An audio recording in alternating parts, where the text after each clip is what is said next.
Hello friends, it's Monday the 26th of July 2021. Welcome back to another quick gardening tour. That's a lie. It's actually Tuesday the 27th because I forgot about time. And let's start talking about my peaches because that also distracted me earlier this weekend.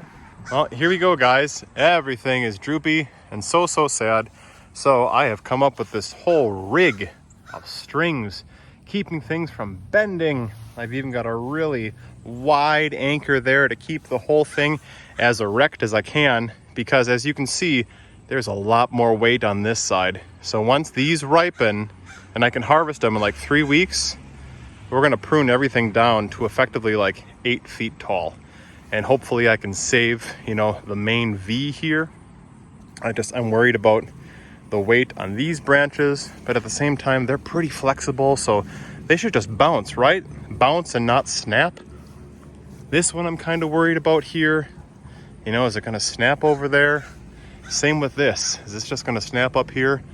I'm nervous, guys, but it's too early to harvest them. I tried one that was kind of soft, and we're just not there yet. So keep crossing your fingers.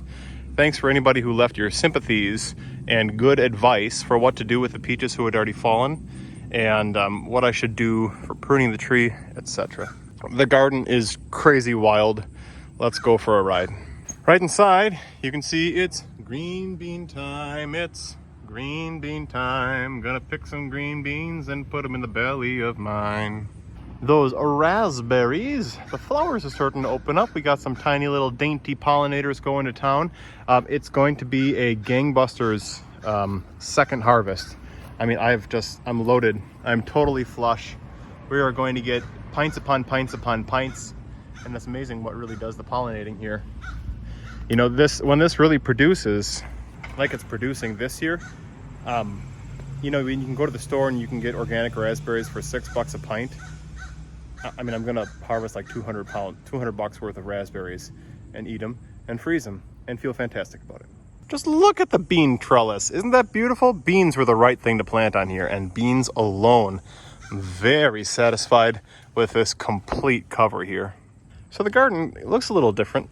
We got a whole bunch of things to talk about. I never did my fall succession planting here or here with the marigolds and zinnias like I said I was going to. It's been a week. I kind of sprained my ankle last week. The tomatoes are kind of, I don't know. I got red tomatoes, and I've been picking tomatoes. I just thought that there would be more of them. Look at how long this particular pumpkin is, or squash. We're pushing like 12 feet. Speaking of 12 foot, this is the biggest mammoth sunflower I've ever grown. That's gotta be, 11 or 12 feet tall. With multiple flower heads on it? I don't know. Speaking of flower heads and bees and pollinators, just look at that guy. Look at him going to town. Happy little camper, just doing his thing. Do. I might as well just rip the broccoli out. And I don't know what to say about this purple cabbage other than it's pretty, but come on, man, make a head for me to eat. I could pick this cabbage and eat it. I thought I did everything right with the cabbages. They got the right amount of sun. I mean, it's full sun just for them. So nothing is really like reaching to bolt. And good watering and good mulch. And they're just not putting on heads. And I don't have an answer, but it's frustrating me to no end. You may hear some planes in the background because I live in Oshkosh. And if you who are pilots know of Oshkosh, big EAA AirVenture fly-in, we become the busiest airport in the entire world for one whole week. And it's pretty awesome. Let's just dive on down and take a look at the crookneck. I mean, flowers are closing. I think I have some actual fruit setting on, but I don't know where. I thought I saw some earlier. It's hard. I don't want to necessarily walk around in here if I don't have to, And wouldn't you know it, I also didn't take out these peas, which I still have to. Now, as you look at the early potatoes, you can see pretty clearly that some of them are starting to yellow, and that's what we want. We want this to yellow out and fall over, and then I can know to harvest them. Should be next month. Look at how nice these new strawberries look. The leaves, of course. And if you've ever seen asparagus seeds, ripe ones, they're red, they're very pretty. I don't do anything with them, I just let them fall. But it's kind of nice to see. And at the end, I have invasive mint. Anybody who knows, you plant this in a bed and it just takes over. Years ago, and I keep pulling it, but it always comes back. Theme of the day. I didn't succession plant like I said I was going to here. Gotta put some flowers there. It's a bird, it's a plane. It's a whole bunch of planes. Oshkosh 2021. I'm going to rip up the zucchini. I have harvested one. I've got this very sickly looking one down here.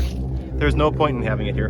Time to just pull it up. And speaking of no point, what's with the Jerusalem artichokes? Why are there no flower heads on them? I want to see some yellow beauties, and I just don't know where they are. I can of course use the tubers, the roots, which is the whole point of growing them for consumption, but I want to see the pretty yellow flowers too. Height-wise, 6.5, 7 feet tall.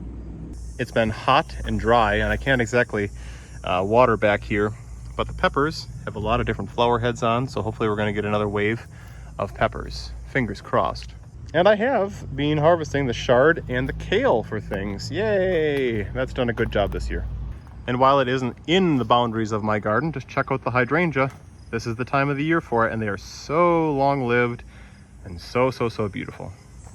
Got nothing else for you. It's hot, it's humid, it's kind of dry. Things are wilty. I could use some rain and more mild temperatures, but I'm sure many of us are in the same boat. Enjoying what I have, always thinking of ways to improve in other years, and realizing that I've got a lot of work ahead of me to clean things out in the fall. So it is what it is.